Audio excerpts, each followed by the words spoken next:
The kingdom of Omalu flourished under the reign of King Obinna, a wise and just ruler whose every decision was guided by the counsel of Chief Amadi, his most trusted advisor.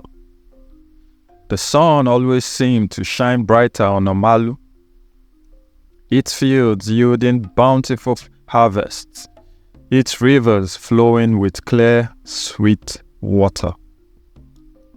Chief Amadi stood at the king's side during every important decree, his wisdom revered by all. He had a presence that commanded respect, his voice like the deep rumble of distant thunder. Yet, beneath his composed exterior, a seed of ambition began to sprout. As seasons passed, Chief Amadi grew restless. The king's praise and the people's admiration felt like chains, binding him to a road that no longer satisfied his yearning for more. It was during one of his solitary walks along the shadowy paths of the royal garden that a figure approached him. "You seek more than what you have, do you not?" the stranger whispered, eyes glinting with dangerous promises. Chief Amadi felt his heart quicken. The stranger spoke of power, of a future where Amadi would not merely advise but rule. The elder statesman listened, and with each word, the seed of betrayal was nourished. Chief Amadi began to strategically leak vital information to the kingdom's enemies, crafting a plan that would see King Obinna overthrown. Each night, as the kingdom slept, he whispered secrets into the ears of those who sought to destroy what the king had built.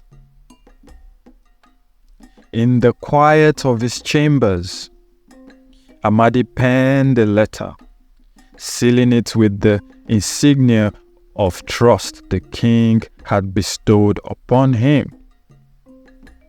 The ink dried, but the treachery it contained was fluid, ready to spill into the lives of Omalu's unsuspecting people.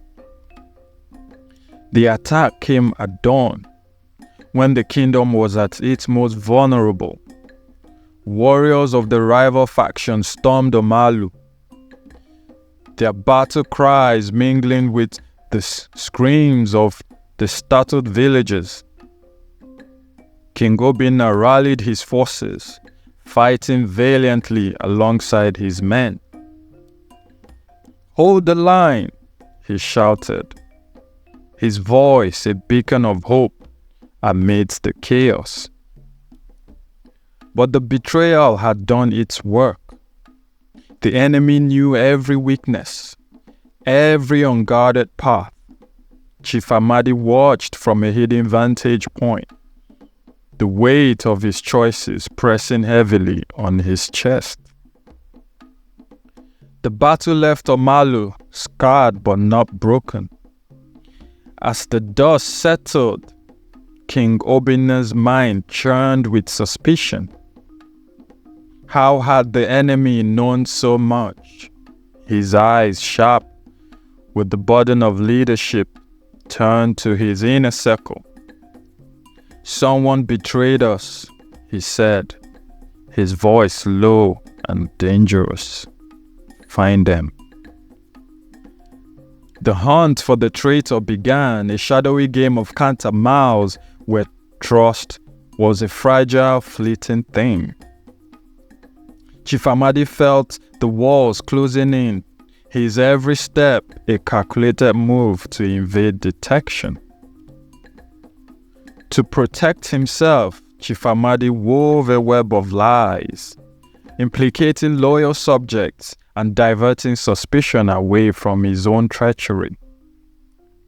He watched as innocent men were dragged before the king, their protests falling on deaf ears. "Father, it cannot be true," cried one of the accused, his voice breaking with desperation. But Amadi's lies were well crafted, each thread meticulously placed. As the village watched, trust eroded, and the elder statesman felt a bitter satisfaction at the chaos he had unleashed. It was a loyal guard, vigilant and observant, who stumbled upon the evidence of Amadi's betrayal. Hidden letters, cryptic messages. Each piece fell into place like a puzzle revealing a dark, treacherous picture. With trembling hands, the guard presented the evidence to King Obinna. The king's eyes, once filled with warmth and trust, hardened into cold steel as he read the damning words.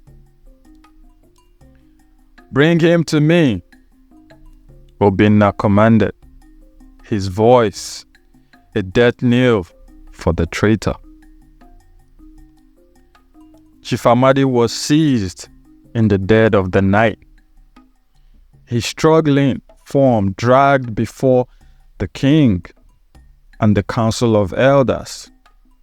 The people of Omalu gathered, their faces masks of shock and betrayal. Chief Amadi, King Obinna began, his voice heavy with sorrow. "You were my brother in arms, my closest advisor. How could you do this?" Amadi, shackled and defeated, could only bow his head. "I wanted more," he whispered, the words bitter on his tongue. The trial was swift and merciless. Witnesses spoke of secret meetings, of whispered plans in the dead of the night. Chief Amadi's defense crumbled under the weight of evidence, his attempts at justification sounding hollow and weak. The council of elders, their faces stern and unforgiving, deliberated. The people watched, holding their breath, as the fate of the once great elder was decided. The council's decision was unanimous. For his betrayal, Chief Amadi would be exiled, his name stricken from the annals of the kingdom. He would wander the lands, a living testament to the price of treachery. King Obinna, though pained, knew the punishment was just. "May your journey teach you what you failed to learn here," he said, his voice a final judgment. With Chief Amadi's exile, the kingdom began to heal. Trust was slowly rebuilt, the scars of betrayal serving as a reminder of the fragility of peace. King Obinna worked tirelessly to restore unity, his leadership stronger for the trials he had endured. "Let this be a lesson to us all," he declared. "We must remain vigilant, but also forgiving, for in forgiveness lies true strength." Chief Amadi wandered the lands, his heart heavy with regret. Each step was a journey into the depths of his own soul, confronting the demons of his ambition. He encountered people who challenged his perceptions, who showed him the power of humility and redemption. Years passed, and Omalu faced a new threat. Chief Amadi, now a shadow of his former self, but wiser for his experiences, returned to the kingdom. He knelt before King Obinna, offering his help. "I seek no forgiveness," he said, "only a chance to make amends."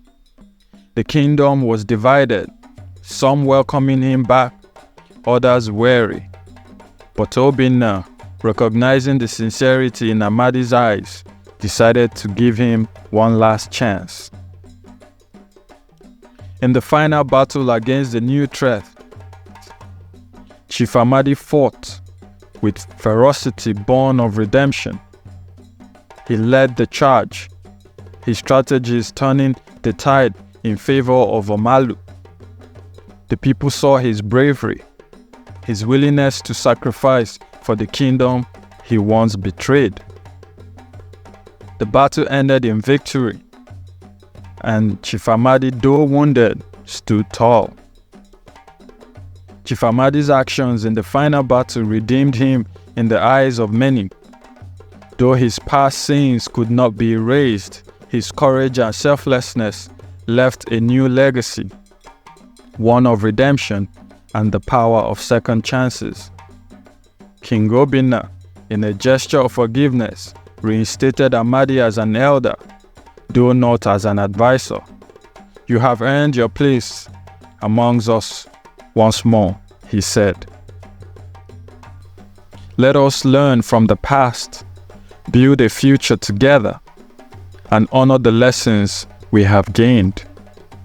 The legacy of Chief Amadi's betrayal and redemption lived on, a story told to future generations as a testament to the complexities of human nature and the enduring power of forgiveness.